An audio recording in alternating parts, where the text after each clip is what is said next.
Zyrtari Kuvendit, nderuar kryeministër, nderuar kolegë deputet. Debati që po zhvillohet këtu shpesh po merr edhe konotacion vlerësime personale dhe deklarime që mund të kenë bërë partnerët e dikushëm apo partnerët e sotëm lidhur me koalicionet e mundshme dhe qasje ndaj gjykatës speciale. Mendoj se kjo është një qasje parciale dhe pa nevojshme që diskutohet sot. Sot ne duhet diskutojmë realitetin cilat gjindemi dhe njëna për realiteteve është edhe paralelizmi që parafolësi e boni lidhur me krimet që kanë bërë Serbë në Kosovë dhe krimet e mundshme që mund të jenë bërë në Kosovë. Mendoj se është një paralelizim i parashyeshëm dhe pa nevojshëm. Por realiteti është i tillë që ne kemi një raport ndërkombëtar i cili thotë se në Kosovë janë kry krime. Dhe ky raport është diskutuar edhe në institucione Bashkimit Evropian dhe në institucione tjera evropiane dhe kanë marrë formën e rezolutave apo forma tjera. Ne duhet të lirohemi nga ky problem. Dhe problemi ekziston dhe mënyra që të lirohemi është nëpërmjet gjykimit. Tash del një problem tjetër. Kush duhet gjykoj? E vërteta është që në këtë vend personat nga burgu dalin kafe dhe këto raporte kanë shku edhe në Bashkimin Evropian, edhe në Kombët e Bashkuara dhe kudo.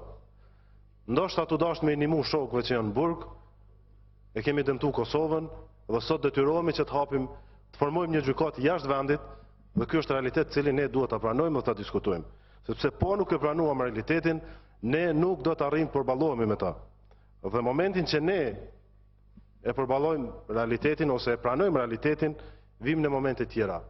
Ndoshta dikush nga ne edhe mund ta personalizoj se mund të jetë subjekt i trajtimit nga kjo gjykatë dhe unë e kuptoj se është problem, por realisht ne duhet të mendojmë për Kosovën.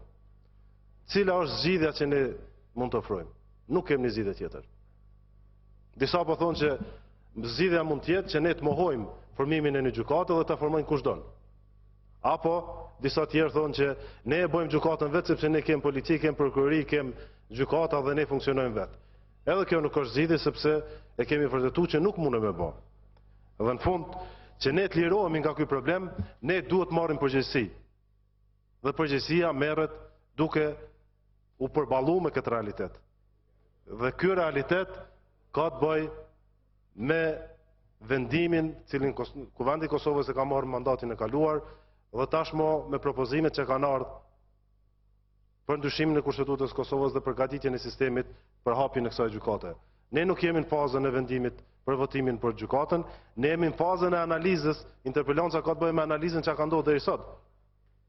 Dhe deri sot ne jemi në moment shkëmbimit letrave të cilat janë ratifikuar me ligj të veçantë Kuvend dhe procesi i ratifikimit ne e dimë se një marrëveshje ndërkombëtare ratifikuar nga Kuvendi i Kosovës ka përsi ndaj ligjeve të brendshme. Mendoj se jemi në një situatë ku ne duhet jemi të kujdesshëm se si veprojmë, kujdesshëm se si deklarohemi dhe po ashtu të vendosur në vendimet që i marrim. Ne duhet marrim përgjegjësi çka ka ndodhur në Kosovë.